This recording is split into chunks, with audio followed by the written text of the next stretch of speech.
Hello students, ये आपका अपना Yadav maths point YouTube channel है, जिसको आप लाइक एंड शेयर करें, सब्सक्राइब भी करें। आपको अच्छे अच्छे वीडियोस मिलते रहेंगे। धन्यवाद।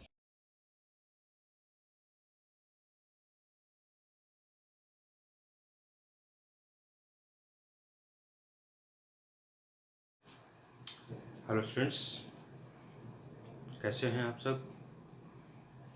आज हम नया टॉपिक, नया चैप्टर लेके आ रहे हैं, मैट्रिसेस, जो आपका थर्ड चैप्टर है एनसीईआरटी बुक का।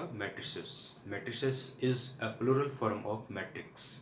Plural form of matrix. Then what is matrix? Matrix क्या होता है? मैट्रिक्स मीन्स एक अरेंजमेंट होता है। सपोज करो कि आपकी क्लास में 40 स्टूडेंट्स हैं और आपका एग्जाम है और आपका सिटिंग अरेंजमेंट बनाना है। 40 स्टूडेंट्स का सिटिंग अरेंजमेंट बनाने के लिए आपको सपोज करो एक डोर गिवन है, उसमें आपको उनको सिटिंग अरेंजमेंट बनाना है। तो आप 1 to 40 का एक सीक्वेंस में डायरेक्ट बना सकते हैं। 1 to 40 इसको लिखने के, इसको अरेंज करे मेथड ऐसा भी हो सकता है, 1 roll number, then 2 3 and last में क्या 40।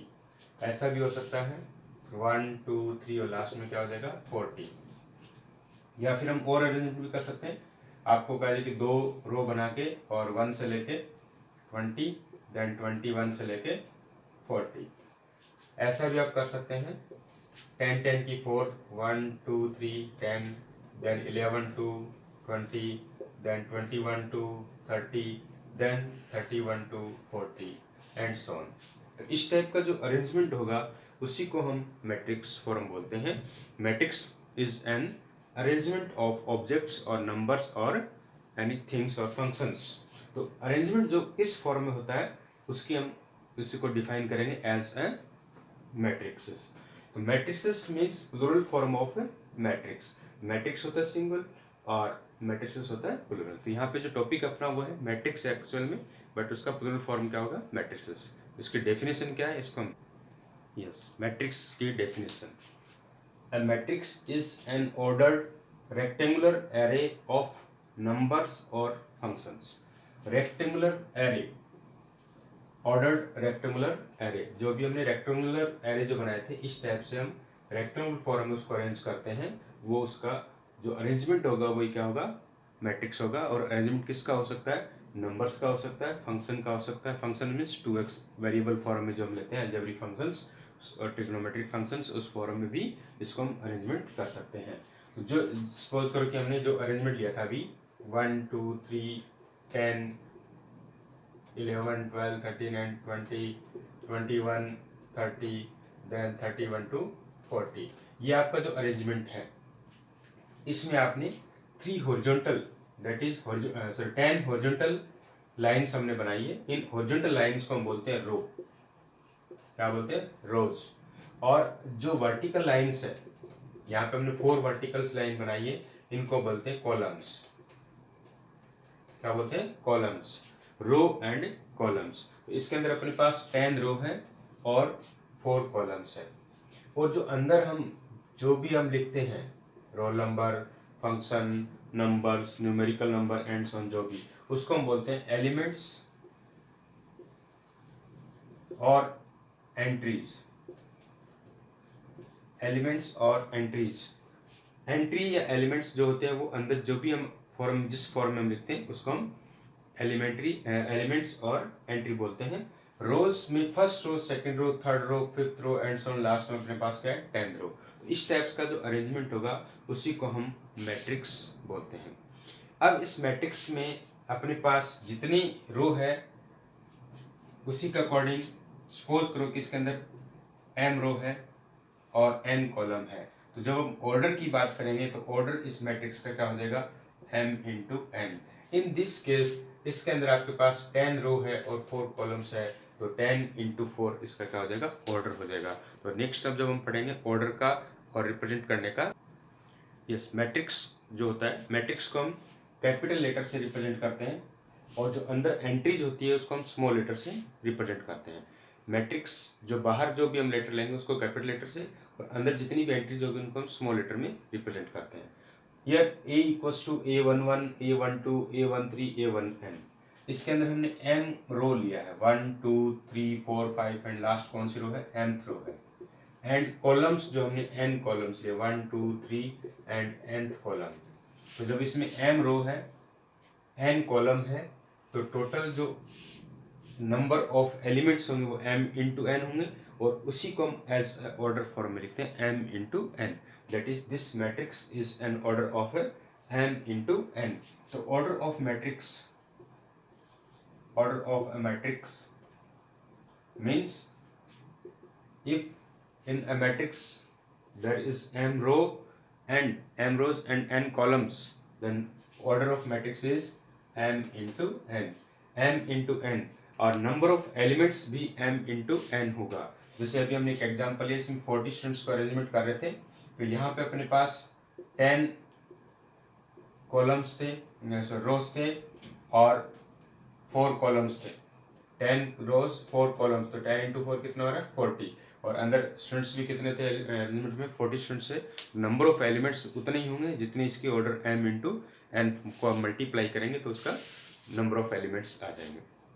तो ऑर्डर ऑफ मैट्रिक्स से पहले आपको क्या ध्यान रखना है कि मैट्रिक्स को हम कैपिटल लेटर से रिप्रेजेंट करते हैं, और अंदर जितनी भी एंट्रीज या एलिमेंट्स उनको हम स्मॉल लेटर से रिप्रेजेंट करते हैं, और ऑर्डर मीन्स जितने नंबर ऑफ रो होगा into number of column, m into n, और इसको हम क्या पढ़ते हैं, m by n order, m by n order. जैसे हम रेक्टेंगल बनाते हैं, लेंथ इंटू ब्रेड्थ करते हैं, तो लेंथ उसकी जितनी होगी into breadth, length into breadth 2/3 3/4 4/5। तो वैसे हम मैट्रिक्स को भी m by n, m means number of row, n means number of columns. तो ये m बाय n जो होगा वो उसका क्या होगा, ऑर्डर ऑफ मैट्रिक्स होगा। इसको रिप्रेजेंट करने के लिए शॉर्ट मेथड ये रहता है, a equals to a i j m into n। a i j it means a is an element of this matrix, I and j, I represent number of row, j represent number of column। Suppose करो कि हम I और j की value 1 और 1 देते हैं, तो a 1 1 हो जाएगा, यानी फर्स्ट रो फर्स्ट कॉलम का element, second first row second column, first row second column, तो a 1 2 हो जाएगा, first row second column, first row third column. Similarly second row first column, second row second column means I equal to j equal to, तो 2 2 हो जाएगा, I equal to j equal 3, तो second row third column a 2 3। इस type से हम इसको short form में लिख सकते हैं। तो जो m होगा अपना वो क्या होगा, नंबर ऑफ रो है, और नंबर ऑफ रो किससे रिप्रेजेंट हो रहा है, यहाँ पे I से, तो I की जो वैल्यू है वो लेस देन इक्वल m होगी, बट ग्रेटर देन और इक्वल 1 होगी, क्योंकि फर्स्ट रो से हम स्टार्ट करते हैं। सिमिलरली j जो अपना नंबर ऑफ कॉलम्स को रिप्रेजेंट कर रहा है, तो नंबर ऑफ कॉलम कितना अपना n, तो j is less than equal n and greater than equals to 1। Therefore, a equals to aij m cross m by n, where I is greater than equal 1 and less than equal m, and j is greater than equal 1 and less than equal n। Therefore, this matrix is m into n, m by n order। तो m by n order में number of rows होगा m and number of columns होंगे n।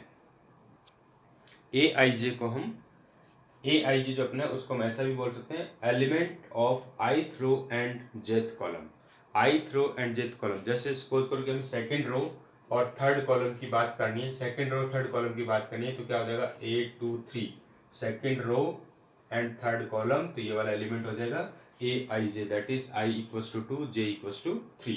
इसको हम इस form में भी लिख देते हैं, कई बार ब्रैकेट में लिख के I j और th, I jth एलिमेंट, आई जेथ एलिमेंट मीन्स वही, जैसे अगर आपको कहा जाए कि 2 3 कॉलम एलिमेंट, तो 2 3 एलिमेंट मीन्स क्या हो जाएगा, सेकंड रो थर्ड कॉलम का एलिमेंट आपको देखना है, सेकंड रो थर्ड कॉलम, कौन सा element, second row and third column का एलिमेंट्स जो भी आएगा वो इसका वैल्यू होगी a i j। Yes, first example simple सा है, जिसका हम सेकंड एग्जांपल ले रहे हैं आपके बुक का। If a matrix has 8 elements, if a matrix has 8 elements, what are the possible orders? What are the possible orders it can have? Possible orders आपको फाइंड करना है। अभी हमने देखा कि orders जो होता है वो m by n से हम रिप्रेजेंट करते हैं, और m by n that is m into n का जो मल्टीप्लाई होगा वही टोटल नंबर ऑफ एलिमेंट्स होता है। टोटल नंबर ऑफ एलिमेंट्स क्या होता है m इंटू एन, और m बाई n भी क्या होता है, इसका ऑर्डर होता है। तो m इंटू एन मीन्स हमें फैक्टराइज करने टोटल नंबर के, जितने फैक्टराइज पॉसिबल होंगे उतने उसके ऑर्डर्स पॉसिबल होंगे। तो अपने पास नंबर ऑफ एलिमेंट्स कितने हैं, 8 हैं। नंबर ऑफ एलिमेंट्स कितने हैं, 8। 8 को हम कितने फैक्टर के फॉर्म में रिप्रेजेंट कर सकते हैं, 8 को हम लिख सकते हैं 1 into 8, then 2 into 4, then 4 into 2, then 8 into 1. These are orders, possible orders. तो possible orders क्या हो सकता है, 1 into 8, 2 into 4, 4 into 2, 8 into 1. It means 1 row 8 column represent कर सकते हैं, 2 row 4 column, 4 row 2 columns and 8 row 1 column. तो इस टाइप से इसको हम रिप्रेजेंट कर सकते हैं। तो हाउ मैनी ऑर्डर्स, कितने ऑर्डर्स होंगे, 4 ऑर्डर्स हो सकते हैं, 1 into 8, 2 into 4, 4 into 2, 8 into 1।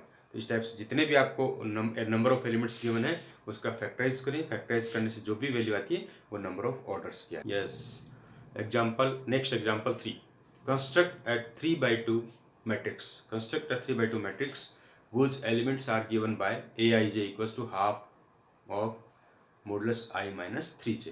तो आपको यहाँ पे 3/2 मैट्रिक्स जो है कंस्ट्रक्ट करना है, 3/2। Let a equals to aij and order is 3/2, that is 3 row 2 columns। हम 3 row 2 columns का एक मैट्रिक्स बनाएंगे।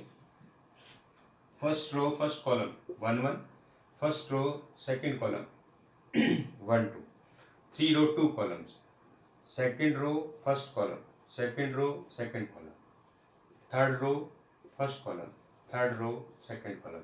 ये अपने पास 3/2 ऑर्डर की एक मैट्रिक्स बन गई है। तो आपको वैल्यू किसकी फाइंड करनी है, A11, A12, A21, A22, A31, A32, ये वैल्यूज आपको फाइंड करनी है। तो हम सब वैल्यू डिफरेंट वैल्यूज फाइंड कर लेंगे। First of all A11 find करेंगे। तो इसमें जो आपको AIG गिवन है इसमें I की जगह 1 और J की जगह 1 पुट करना है। तो क्या हो जाएगा, हाफ ऑफ I minus 3 तो 1 minus 3 into 1। जब इसको सोल्व करेंगे तो half of 1 minus 3, 1 minus 3 means -2, then modulus of -2 क्या हो जाएगा, +2 हो जाएगा, तो इक्वल्स टू आ जाएगा 1।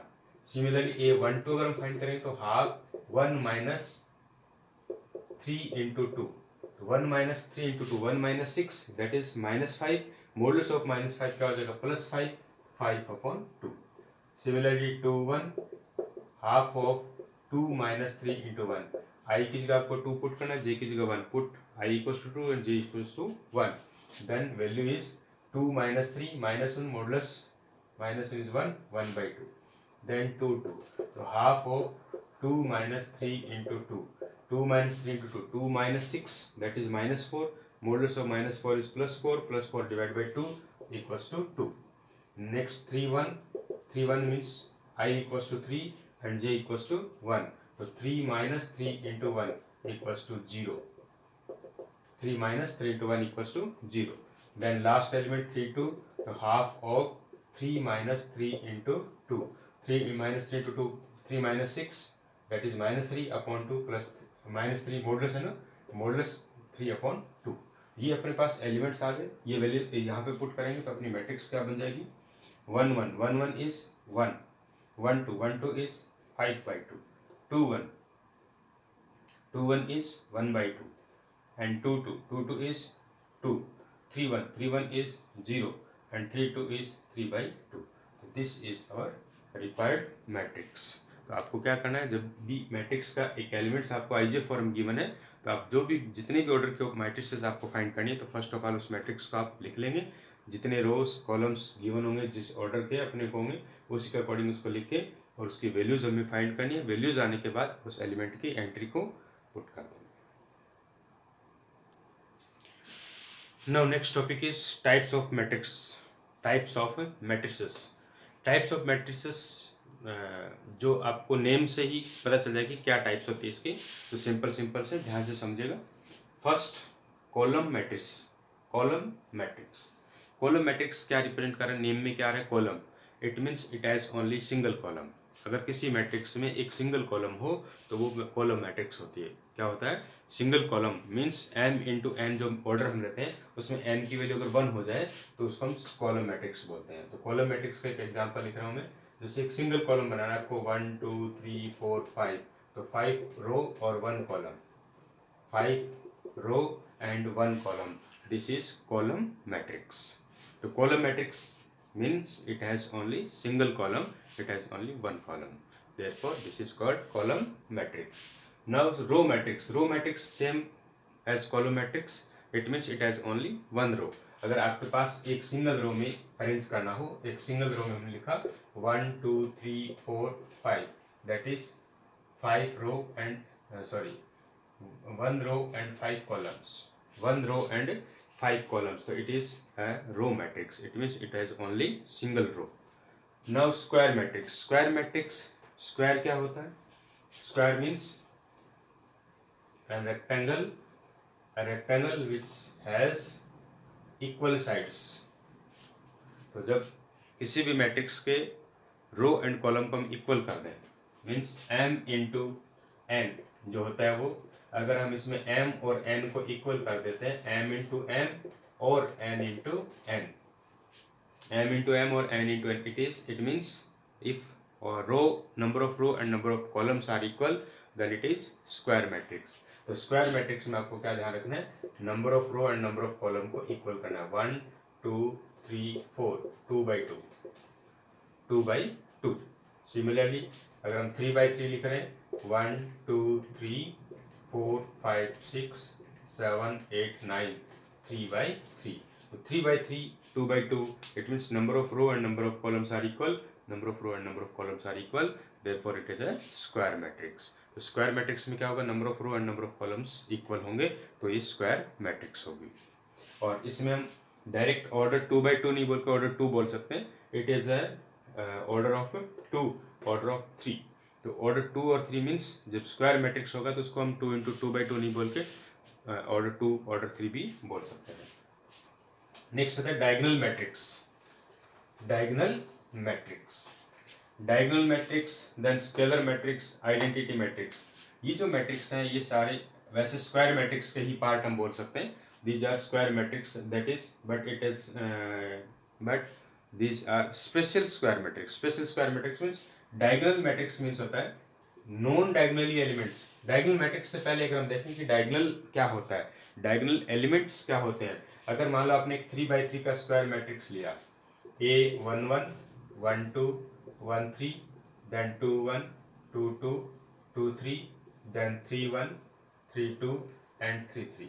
जब हम स्क्वायर की बात करते हैं तो अपने पास स्क्वायर में डायगोनल्स 2 टाइप्स होते हैं, this and this. These are 2 diagonals in a square. But जब हम मैट्रिक्स की बात करते हैं तो मैट्रिक्स में जो स्क्वायर एलिमेंट होते हैं वो डायगोनल एलिमेंट्स होते हैं, वो कौन से होते हैं? जहां पर अपने को i और j की वैल्यू इक्वल मिले. Number of row and number of columns are equal, that is 1 1 2 2 3 3 4 4 5 5 and so on, जो भी अपने पास. यहाँ पे ये 1 1 है, 2 2 है और 3 3 है. ये वाले जो एलिमेंट्स हैं ये डायगोनल्स एलिमेंट होंगे और इसी को हम डायगोनल बोलेंगे. जहाँ पे i इक्वल j का केस होगा, इट मीन्स 1 1 2 2 3 3 वाले जो एलिमेंट्स हैं वो कौन से एलिमेंट्स होते हैं? Diagonally elements. तो ये जो एलिमेंट्स है ये डायगोनली एलिमेंट्स होंगे. इसके अंदर हम इसको डायगोनल नहीं बोलेंगे, सिर्फ ये डायगोनल होगा जो 1 1 2 2 और 3 3 equal elements. Equal means number of row and number of columns की वैल्यू अगर इक्वल होती है तो ये उसको डायगोनली एलिमेंट्स बोलते हैं. अब हम यहाँ पे डायगोनल मैट्रिक्स की अगर बात करते हैं, डायगोनल मैट्रिक्स की अगर बात करेंगे तो जो नॉन डायगोनल एलिमेंट है, मीन्स डायगोनल एलिमेंट को छोड़कर बाकी जितने भी एलिमेंट्स है, नॉन डायगोनली एलिमेंट्स जितने भी है वो सारे क्या हो? जीरो हो. जैसे मैं एक मैट्रिक्स लिख रहा हूँ 1 0 0 0 2 0 0 0 3. This is a diagonal matrix. Diagonal matrix क्यों है? क्योंकि इसके अंदर non diagonal element means diagonal element को छोड़कर जितने भी एलिमेंट्स है वो सारे क्या हैं? जीरो है. जितने भी डायगोनल एलिमेंट्स है, नॉन डायगोनल एलिमेंट्स है, वो सारे क्या हैं? जीरो है. तो this is a diagonal matrix. Diagonal matrix means if non diagonal elements are zero then it is a diagonal matrix. and diagonal matrix का ये एक स्पेशल पार्ट है स्केलर मैट्रिक्स. अगर diagonal matrix के अंदर स्केलर मैट्रिक्स की अगर हम बात करते हैं, स्केलर मैट्रिक्स मीन्स जो डायगोनल एलिमेंट है डायगोनल मैट्रिक्स के अगर वो इक्वल हो जाए, जैसे 2 2 2 0 0 0 0 0 0, this is also diagonal matrix. But यहाँ पे जो डायगोनल एलिमेंट है वो क्या है? इक्वल है, इक्वल 2 2 2. तो जब डायगोनल एलिमेंट्स इक्वल हो जाते हैं तो वही मैट्रिक्स मीन्स जो डायगोनल मैट्रिक्स है वो कौन सी मैट्रिक्स में हो जाएगी, स्केलर मैट्रिक्स। और अगर ये इक्वल स्केलर मैट्रिक्स और इक्वल क्या हो, 1 1 के इक्वल हो, 1 0 0 0 1 0 0 0 1, if this elements means diagonally elements अगर 1 1 1 हो जाए तो उसी को हम आइडेंटिटी मैट्रिक्स बोलते हैं। कौन सी मैट्रिक्स बोलते हैं, आइडेंटिटी मैट्रिक्स। तो identity matrix means if diagonally elements are 1 1 1, if diagonally elements are 1 1 1 and non diagonal elements are 0, non diagonal elements are 0, तो ये क्या हो जाएगा, आइडेंटिटी मैट्रिक्स हो जाएगा। लास्ट आता है अपने पास जीरो मैट्रिक्स। तो जीरो मैट्रिक्स में नाम क्या है, जीरो।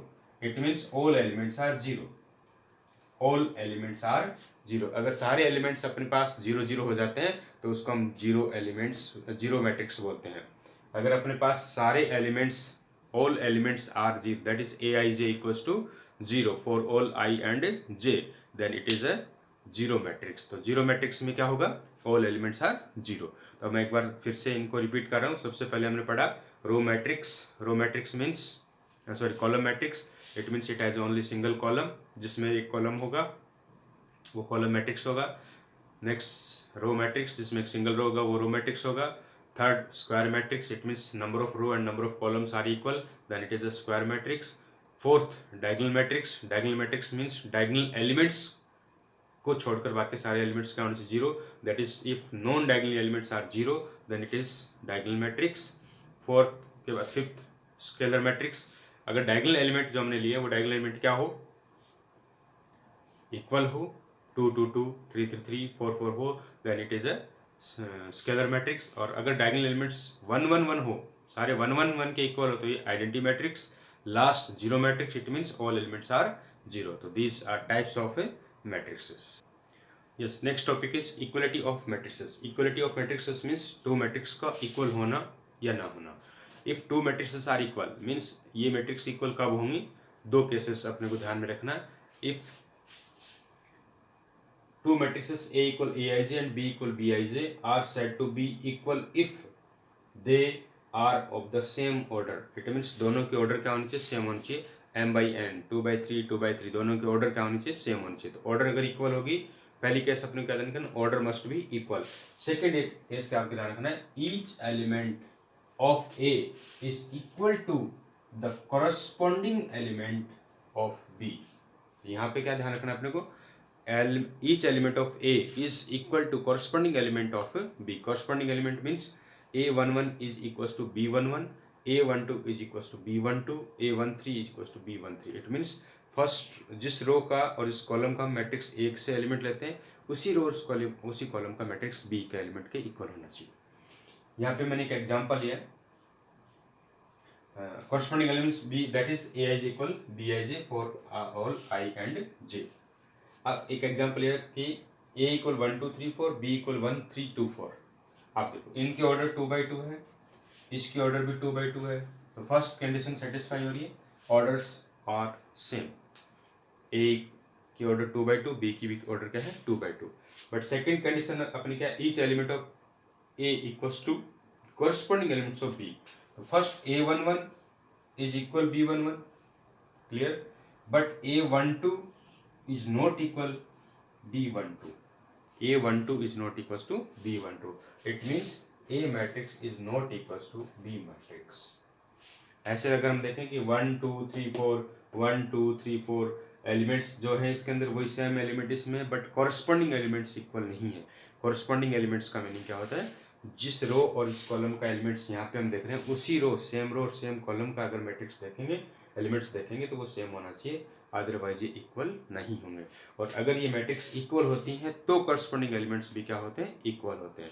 तो इससे रिलेटेड क्वेश्चंस कैसे बन सकते हैं, दो मैट्रिक्स आपको गिवन होगी, एक में वेरिएबल फॉर्म होगा, एक में न्यूमेरिकल फॉर्म होगा, या दोनों में वेरिएबल फॉर्म हो सकते हैं, न्यूमेरिकल फॉर्म हो सकते हैं, और उनकी वैल्यूज आपको फाइंड करनी पड़ेगी। If this two matrixes are equal then find the value of this given variables. तो आपको क्या करना है, करस्पॉन्डिंग एलिमेंट्स को इक्वल करके इक्वेशन बना के सॉल्व करना है, और जो भी वेरिएबल्स है उसकी वैल्यू को फाइंड करना है। तो वो हम पढ़ेंगे next examples, next question, next video में। थैंक्स।